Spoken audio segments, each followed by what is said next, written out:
আলহামদুলিল্লাহি রাব্বিল আলামিন। মাহে রমজান মাসে আমরা সর্বপ্রথম ঘুম থেকে সেহরি আগে উঠবো ইনশাআল্লাহ। ওঠার পর আমাদের কিছু আমল আছে, যে আমলগুলো একাগ্রতা, নীরবতা অনুযায়ী আদায় করতে হয়। আপনার আশেপাশে সবাই যখন ঘুমিয়ে থাকবে, অর্থাৎ আপনার সন্তান, স্ত্রী, ভাই, ব্রাদার সবাই যখন ঘুমিয়ে থাকবে, আপনি পবিত্র মাহে রমজান মাসে এই আমলটি বেশি বেশি করুন।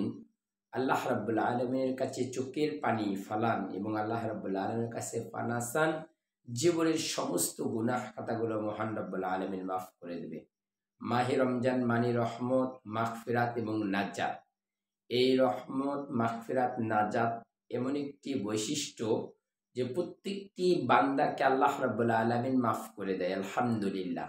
কোনো বান্দা গুনাহগার থাকে না মাহে রমজান মাসে। তাহলে আমরা সে মহান রাব্বুল আলামিনকে একাগ্রতার সহিত, অর্থাৎ খুবই নিরালায় নির্জনে আল্লাহ রাব্বুল আলামিনকে বেশি বেশি ডাকবো এবং মহান রব্বুল আলামিনের সিফাত গুণগান এবং তাসবিহ তাহলিলগুলো আমাদের জবান থেকে আমরা আদায় করব ইনশাআল্লাহ। এতে কি হবে? আপনার যাবতীয় মনের ভেতরে যত রকমের হিংসা, বিদ্বেষ এবং মানুষের প্রতি চগলখড়ি, গীবত, ছাকায়াত ছিল, সব কিছু আপনার ভেতর থেকে দূরে চলে যাবে। অর্থাৎ আপনি একটা সোনার মানুষ হয়ে যাবেন। অর্থাৎ আল্লাহ রাব্বুল আলামিনের কাছে আপনারা জিকিরে ফিকিরে সবসময়ের জন্য থাকবেন।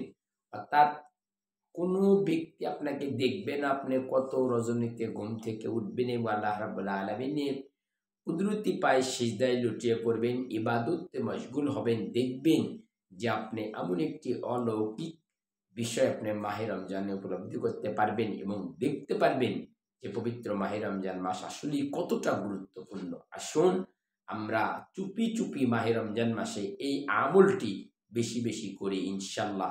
যে আমলের ভেতরে মহান রব্বুল আলামিন জাল্লি জালালুহু ওয়া শানুহুর নৈকট্য হাসিল করা যায়। আর যে আমলটি হুজুর পাক সাল্লাল্লাহু আলাইহি ওয়াসাল্লাম চুপি চুপি একা একা করতেন। আলহামদুলিল্লাহি রাব্বিল আলামিন।